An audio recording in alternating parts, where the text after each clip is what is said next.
हाँ तो good morning बच्चों। नेक्स्ट एक्सरसाइज 13.2 एनसीईआरटी की प्रोबेबिलिटी की स्टार्ट करेंगे। प्रोबेबिलिटी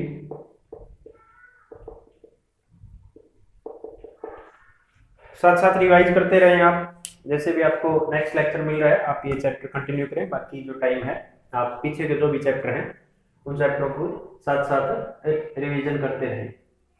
तो प्रोबेबिलिटी में एक्सरसाइज फर्स्ट हमने अभी तक कंप्लीट की है। नेक्स्ट है 13.2। इस एक्सरसाइज में मेन जो टॉपिक रहेगा हमारा वो है इंडिपेंडेंट इवेंट। ठीक है, independent event as the name indicate, independent event. ठीक है कि दो इवेंट कब इंडिपेंडेंट रहेंगे। जनरली इंडिपेंडेंट वर्ड जब भी आएगा प्रोबेबिलिटी में तो आप जरूर ध्यान रखें कि प्रोबेबिलिटी ऑफ अगर A intersection B A into B के इक्वल रहती है तो इन इवेंट को इंडिपेंडेंट इवेंट कहा जाता है। Event A and B are independent. ठीक है, if probability of A intersection B equal to probability of A into probability of B रहती है देन इवेंट आर इंडिपेंडेंट। तो एक तो ये वर्ड इंडिपेंडेंट इवेंट, दूसरा एक इसमें आएगा कि दो event mutually exclusive. Mutually exclusive event कौन से रहेंगे। ठीक है, तो जिन इवेंट में A intersection B A into B के इक्वल रहेगा उनको तो इंडिपेंडेंट कहेंगे, और जिनमें probability of A intersection B या यूं कहें कि N A intersection B equal to 5 या probability of A intersection B is equal to 0, यानी जिनमें कॉमन पोर्शन नहीं होगा उन इवेंट को हम म्यूचुअली एक्सक्लूसिव इवेंट कहेंगे। आप कह सकते हो अलग अलग इवेंट है ये। ठीक है, ए इवेंट कुछ है, बी इवेंट कुछ है, दोनों में कुछ है कॉमन नहीं है, तो उन इवेंट को क्या कहा जाएगा, mutually exclusive event. Then probability of A intersection B equal to 0, और if events are independent then probability of A intersection B equal to probability of A into probability of B रहेगा। ठीक है, तो probability of A intersection B A into B के equal रहेगा। तो देखो question number first, probability of A given है 3/5, be given है 1/5, और हमें ए इंटरसेक्शन बी हमें निकालना है। Probability of A intersection B अगर A and B are independent events तो डायरेक्ट मल्टीप्लाई करें आप 3/5 1/5 की। प्रोबेबिलिटी ऑफ ए 3/5 गिवन है और प्रोबेबिलिटी ऑफ बी 1/5 गिवन है, तो ए इंटरसेक्शन बी का आंसर क्या देंगे हम, ए इंटू बी, यानी 3/25। ठीक है, तो probability of A intersection B रहेगा। ठीक है, अदरवाइज तो हम probability of A union B equal to A plus B minus intersection उस फॉर्मूले की हेल्प से करते, बट हमें ये वर्ड गिवन था इसमें कि इवेंट्स कैसे हैं, इंडिपेंडेंट हैं। नेक्स्ट क्वेश्चन देखो, 2 cards are drawn at random without replacement. ठीक है, कार्ड्स के बॉल के जितने भी क्वेश्चन हैं इन क्वेश्चनों में छोटी छोटी बातों का आप जरूर ध्यान रखें। एक तो आएगा रिप्लेसमेंट, एक आएगा विदाउट रिप्लेसमेंट, रिप्लेसमेंट या विदाउट रिप्लेसमेंट।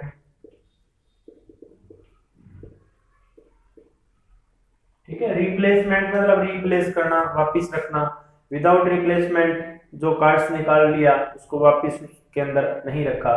अगर 52 कार्ड्स हैं हमारे, अगर एक कार्ड्स निकाला है तो रिमेनिंग जो कार्ड्स हैं विदाउट रिप्लेसमेंट में 51 रहेंगे, और रिप्लेसमेंट का अगर क्वेश्चन है तो 52 कार्ड्स ही रहेंगे। ठीक है, तो ये जरूर ध्यान दें स्टेटमेंट में कि क्वेश्चन हमारा रिप्लेसमेंट का है या विदाउट रिप्लेसमेंट का है। तो दो कार्ड्स निकाल रहे हैं, from a pack of 52 cards find the probability that both the cards are black. ठीक है, बोथ कार्ड्स आर ब्लैक, दो कार्ड्स निकाल रहे हैं। तो हम पहले ए इवेंट लिखेंगे, let A B the events of drawing a black card, ठीक है, तो probability of A, black cards निकाल रहे हैं, तो ब्लैक कार्ड की प्रोबेबिलिटी क्या रहेगी? टोटल कार्ड्स कितने हैं हमारे? 52, ब्लैक कार्ड्स कितने हैं? 26, तो 26 बाय 52, यानी ब्लैक कार्ड की जो प्रोबेबिलिटी है वो क्या रहेगी? 1/2। Let B B the event of drawing another black card, और ये जो कार्ड है वो विदाउट रिप्लेसमेंट हम ड्रा कर रहे हैं। ठीक है, क्या लिखेंगे? Another black card without replacement. तो प्रोबेबिलिटी ऑफ बी, देखो विदाउट रिप्लेसमेंट है, फर्स्ट कार्ड ब्लैक कार्ड हमने निकाल लिया है। अब जो रिमेनिंग जो कार्ड है वो हमारे पास कितने हैं? 25 तो ब्लैक है, और टोटल कार्ड्स कितने हैं? 51। तो क्या आंसर देंगे? 25/51। अब अगर एक कार्ड्स और निकाल रहे हैं देन 24/50, फिर और निकाल रहे हैं, इस तरह से एक एक कार्ड्स कम होते जा रहे हैं। तो हमारी रिक्वायर्ड प्रोबेबिलिटी दोनों के दोनों ब्लैक होना चाहिए, यानी probability of A intersection B पूछा है हमारे से। तो independent event probability of A into probability of B के इक्वल, यानी 1/2 multiply 25/51। First black card, then another black card, then another black card. ठीक है, तो 50 25 बाय में 102। ठीक है, ये आंसर रहेगा हमारा। तो इसी टाइप से क्वेश्चन नंबर 3 जो है उसकी स्टेटमेंट रीड आउट करें। A box of orange is inspected bye, देखो स्टेटमेंट देखो एक बार, एनसीईआरटी में exercise 13.2। A box of orange is inspected bye examining 3 randomly selected oranges drawn without replacement. If all the oranges are good, the box is approved for sale. Otherwise, it is rejected. Find the probability that a box contains 15 orange out of which 12 are defective. Okay. Total orange देखिए box में, total orange है 15। ठीक है, defective orange कितने हैं? Defective या bad orange या defective, bad ones and good ones. ठीक है, डिफेक्टिव नहीं, बैड कितने हैं? 3। तो गुड क्वालिटी की जो ऑरेंज है वो कितने हैं? 12। ठीक है, बॉक्स में टोटल 3 तो बैड ऑरेंज है और 12 जो है वो गुड क्वालिटी के ऑरेंज है। ठीक है, अभी कहता है examining selected orange drawn without replacement. ठीक है, इसमें से 3 ऑरेंज ड्रा करने में, 3 orange without replacement,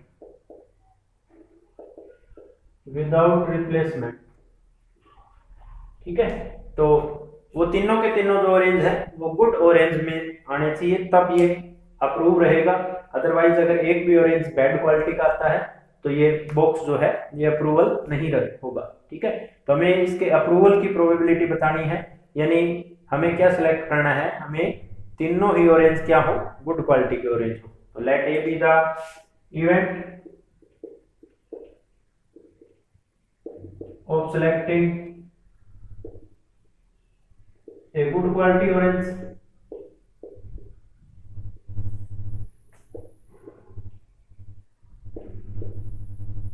so this implies probability of a क्या रहेगी? good quality के orange कितने हैं? 12, total orange कितने हैं? 15। similarly let B be the event, तो probability of B क्या रहेगी? ये भी good quality का हो, बट ध्यान रहे without replacement है। ठीक है, तो अब good quality के orange कितने रहे इसमें? 11, और टोटल ऑरेंज कितने रहे हैं? 40। ठीक है, सिमिलरली 3 ऑरेंज है, let C be the event of selecting a good quality orange, तो प्रोबेबिलिटी ऑफ सी, अब यहाँ 10 ऑरेंज है और रिमेनिंग 30। ठीक है, तो रिक्वायर्ड प्रोबेबिलिटी जो है वो probability of A intersection B intersection C, यानी A into B into C. तो क्या रहेगा 12/15 मल्टीप्लाई 11/14 मल्टीप्लाई 10/13। ठीक है, इसको कैंसिल आउट कर लेंगे, जितना कैंसिल होता है 5 से। 5 2 जा 2, 7 पे कैंसिल, और ये 2 6 पे। तो ये बच्चा हमारा, सॉरी यहाँ मिस्टेक, 5 3 जा और 5 2 जा 10, और ये 6 पे, ये 2 पे। तो 22/91। और भी अगर कैंसिल हो रहा है तो और कैंसिल करें इसको। 22, इसमें मिस्टेक है, देखो भी 12/15 11/14 और 10/13। दोबारा लिखें इसको, 12/15 मल्टीप्लाई 11/14 मल्टीप्लाई 10/13। तो कैंसिल आउट करें, 5 3 जा 15, 5 2 जा 10, 2 7 जा 14, 3 4 जा 12। ठीक है, अब ये रहा हमारा 44/91। ठीक है, तो ये फाइनल आंसर है हमारा 44/91। ठीक है, तो इस तरह से ये जो इंडिपेंडेंट इवेंट है, इंटरसेक्शन की जो प्रोबेबिलिटी है वो अलग अलग मल्टीप्लाई करेंगे। नेक्स्ट क्वेश्चन देखो, a fair coin and an unbiased die are tossed. A fair coin and an unbiased die are tossed. Coin और डाई टॉस कर रहे हैं, तो पहले तो चाहे आप सैंपल स्पेस लिख लें, when a coin and a die are tossed. एक कॉइन है और एक डाई है। ठीक है, तो ये हो सकता है कि coin and a die are tossed, तो कॉइन पे हेड और डाई पे 1 और डाई पे 2 3 4 5 6। ठीक है, कॉइन पे टेल डाई पे 1। ये सारे सैंपल स्पेस में हमारे इवेंट्स जो हैं ये रहेंगे। तो टोटल 12 कह सकते हैं हम, ns = 12। नेक्स्ट देखो, इसमें लिखा है A B the event head appear on the coin and B B the event 3 on the die. Let A B the event, A event क्या है, हैड अपीयर ऑन कॉइन।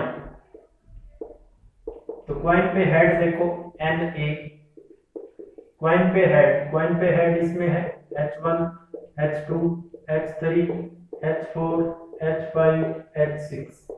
ठीक है, इन सभी केसेस में क्या है, कॉइन पे हेड है। तो कितने हैं ये, 6। तो प्रोबेबिलिटी ऑफ ए की अगर बात करें तो 6/12 यानी 1/2 रहेगी। इसी तरह से let B B the event, B event देखो क्या है, 3 on the die, 3 appear on die, 3 appear on die. ठीक है, डाई पे क्या है, 3 है, तो NB, बी में देखो डाई पे 3, तो डाई पे 3 देखो, डाई पे 3 यहाँ H3 में है और डाई पे 3 यहाँ T3 में है। ठीक है, तो दो इवेंट इससे रिलेटेड रहेंगे हमारे। तो प्रोबेबिलिटी ऑफ बी की अगर बात करें तो 2/12 यानी 1/6। ठीक है, अब NA इंटरसेक्शन बी कॉमन में देखो, कॉमन जो इवेंट है वो H3, एक इवेंट हमारा कॉमन है। तो probability of A intersection B 1/12। ठीक है, अब देखो प्रोबेबिलिटी ऑफ A है हमारे पास, प्रोबेबिलिटी ऑफ B है हमारे पास, और probability of A intersection B। ठीक है, अब हम चेकआउट करेंगे कि ये जो इवेंट लिखा है ये इंडिपेंडेंट है या नहीं है। If A and B are independent, तो if probability of A intersection B, अगर probability of A into B के इक्वल रहता है then independent, otherwise not independent. तो A इंटरसेक्शन B की प्रोबेबिलिटी 1/12 और इधर इसकी है 1/2 और इसकी है 1/6। तो 1/12 = 1/12, तो इवेंट्स जो है ये क्या है, इंडिपेंडेंट। ठीक है, अगर ये इक्वल नहीं आते then the event are not independent. इसमें हमें ये बताना था इंडिपेंडेंट है या नहीं है। इसी तरह से question number 5, a die mark 1 2 3 in red 4 5 6 in green. ठीक है, तो एक डाई टॉस कर रहे हैं, सैंपल स्पेस में 6 केस रहेंगे 1 2 3 4 5 6।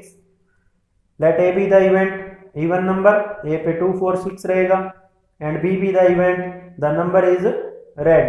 तो रेड कौन से हैं 4 5 6। Are A and B independent, तो ए और बी बिल्कुल इसी तरह से आप करके देखें, ए में क्या आएगा बी में क्या आएगा, उनके इंटरसेक्शन में क्या आएगा। फिर इंटरसेक्शन की प्रोबेबिलिटी अगर अलग अलग प्रोडक्ट के इक्वल आ रही है तो independent, otherwise the events are not independent. तो सिमिलरली इसी कैटेगरी का क्वेश्चन है, ट्राई करके देखें। नेक्स्ट क्वेश्चन नंबर 6 देखो, E and F are event with probability of E given a 3/5, F given a 3/10 और E intersection F given हमें 1/5। तो जस्ट वैल्यू पुट करनी है हमें। probability of E 3/5, probability of F 3/10 और E intersection F 1/5। देखो क्या पूछा है, R E and F independent. तो इनकी प्रोडक्ट देखो, इनकी प्रोडक्ट आएगी 9/50, जबकि ये क्या है 1/5। ये तो क्लियरली दिख ही रहा है हमें, इवेंट्स आर नॉट इंडिपेंडेंट। ठीक है, इसी तरह से क्वेश्चन नंबर 7 में आपको प्रोबेबिलिटी ऑफ ए गिवन है, ए यूनियन बी गिवन है और प्रोबेबिलिटी ऑफ बी है पी। ये देखो question number 7, given that A and B are two event, probability of A है इसमें 1/2, probability of B देखो, probability of B है यहाँ P और A यूनियन B है, ये P है और probability of A union B 3/5। Find P, अब हमें P की वैल्यू फाइंड आउट करनी है। Find P if first case है हमारा A एंड B आर क्या है, A and B are independent. ठीक है, A and B are independent event. फिर सेकंड केस है कि A and B are mutually exclusive event. तो देखो if A and B are independent event then probability of A intersection B किसके equal रहेगा, this implies probability of A intersection B किसके equal होगा, probability of A into probability of B के equal रहेगा। ठीक है, तो ये A इंटरसेक्शन की वैल्यू हम जस्ट पुट करेंगे और we know that probability of A union B किसके इक्वल होता है, probability of A plus B minus A intersection B, और इंटरसेक्शन की जगह हम वो पुट करेंगे तो A यूनियन B की जगह हम 3/5 रखेंगे, A के प्लेस पे 1/2, B के प्लेस पे P और probability of A intersection B को क्या लिखेंगे, probability of A into B। तो ये 3/5, ये 1/2, ये P माइनस यहाँ प्रोबेबिलिटी ऑफ A हमें गिवन है 1/2 और प्रोबेबिलिटी ऑफ B क्या है P। ये 1/2 इधर, 3/5 माइनस 1/2, इस साइड क्या रहेगा देखो, P कॉमन लेंगे यहां से तो 1 माइनस 1/2, ये 1/2 रहेगा, यहाँ 10 एलसीएम तो 6 minus 5 equal to P into 1/2। यहाँ P ये बचा 1/10 इंटू 1/2, तो P की जो वैल्यू है वो क्या आएगी 2/10 यानी 1/5। ठीक है, अगर A और B इंडिपेंडेंट इवेंट है तो P की जो वैल्यू है वो क्या आएगी 1/5। सिमिलरली अगर A एंड B, नेक्स्ट हमारा पार्ट है कि if A and B are mutually exclusive, तो म्यूचुअली एक्सक्लूसिव के बारे में क्या बताया था, कौन से इवेंट म्यूचुअली एक्सक्लूसिव रहेंगे? जिन इवेंट में probability of A intersection B क्या होगी? 0। ठीक है, इसमें क्या है? Probability of A intersection B A into B के इक्वल, और उसमें ये जो पार्ट है ए इंटरसेक्शन बी, इसके प्लेस पे हम क्या रखेंगे? 0। तो देखो थोड़ा सा ही चेंज है। If A and B are, फार्मूले में चेंज रहेगा। If A and B are independent की जगह नेक्स्ट पार्ट में क्या लिखा है? Mutually exclusive. ठीक है, तो म्यूचुअली एक्सक्लूसिव है, that mean probability of A intersection B क्या रहेगा? 0 रहेगा। ठीक है, अगर ये पार्ट 0 है तो फार्मूला यहीं तक, यानी ये वैल्यू हमें निकालनी है। ठीक है, तो probability of A union B किसके equal? Probability of A plus B के इक्वल। तो ये p इक्वल टू क्या आएगा? 3/5 माइनस 1/2। ठीक है, उसी टाइप से 10 एलसीएम, तो 6 माइनस 5, तो 1/10। ठीक है, अगर म्यूचुअली एक्सक्लूसिव है देन आंसर 1/10, और इंडिपेंडेंट है तो इंडिपेंडेंट के अकॉर्डिंग। क्वेश्चन नंबर 8 में देखो ए एंड बी इवेंट हमें गिवन है, तो बिल्कुल इजी है, इसी तरह से करना है आपने। बिल्कुल ए इंटरसेक्शन बी बताना है, इवेंट्स हमें इंडिपेंडेंट गिवन है नेक्स्ट क्वेश्चन में भी, तो इस बात का जरूर ध्यान रखें कि इवेंट अगर इंडिपेंडेंट हो तो हमें क्या रिजल्ट यूज करना है। नेक्स्ट देखो question number 9, A and B are two event, probability of A given है हमें 1/4, प्रोबेबिलिटी ऑफ बी गिवन है 1/2, और ए इंटरसेक्शन बी है 1/8। ये 1/2 है, और probability of A intersection B है 1/8। देखो फाइंड क्या करना है हमें? Probability of not A and not B. हमें probability of not A and not B, तो एंड की जगह क्या यूज होगा? इंटरसेक्शन। ठीक है, ये हमें फाइंड आउट करना है। तो एंड की जगह हम not A intersection not B इस तरह में लिख सकते हैं। अब ये नोट दोनों पे अगर हम इकट्ठा लगाएंगे इसको, तो ये थ्योरम है हमारी कि probability of A intersection B change into A union B. अगर इंटरसेक्शन है देन यूनियन, और अगर यहाँ यूनियन होता तो इंटरसेक्शन में चेंज होता है। अब ये टोटल पे नोट अगर हटाएं तो 1 minus probability of A union B, यानी इसकी वैल्यू निकालने के बजाय हम किसकी वैल्यू निकालेंगे? 1 minus probability of A union B की। ठीक है, अब 1 minus probability of A union B हमें फाइंड आउट करना है।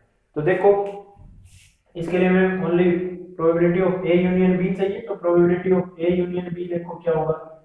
ए प्लस बी माइनस इंटरसेक्शन, ये तीनों गिवन है हमें, ए भी गिवन है, बी भी गिवन है, इंटरसेक्शन भी गिवन है। तो इट्स वेरी इजी, 1/4, 1/2, 1/8। ठीक है, 8 एलसीएम, 2 + 4 - 1, आंसर इज 5/8। ये किसकी वैल्यू आई है? Probability of A union B की। हमें क्या निकालना था? Probability of not A and not B, तो किसके इक्वल होगा? 1 माइनस 5/8, यानी 3/8। ठीक है, क्वेश्चन नंबर नेक्स्ट देखो, क्वेश्चन नंबर 10 है, event A and B, probability of A given है, नोट ए और नोट बी। क्वेश्चन नंबर 10 में ये लिखा हुआ है नोट ए और नोट बी। ठीक है, तो नोट ए और नोट बी, यानी इस तरह से, और मींस क्या यूज करेंगे हम? यूनियन। एंड की जगह क्या यूज करेंगे? इंटरसेक्शन। जहां एंड आया था वहां क्या यूज करना है? इंटरसेक्शन, और जहां और है वहां यूनियन। ठीक है, तो इस तरह से आप यूज करें यही नोटेशन, और इसी रिजल्ट का यूज करें आप, probability of A union B equal to A plus B minus A intersection B. थोड़ा सा ये भी ध्यान दें, अगर इंडिपेंडेंट वर्ड क्वेश्चन में लिखा हुआ है तो इस रिजल्ट का जरूर यूज होगा कि ए सेक्शन बी की प्रोबेबिलिटी अलग अलग उन दोनों की प्रोडक्ट के इक्वल रहेगी।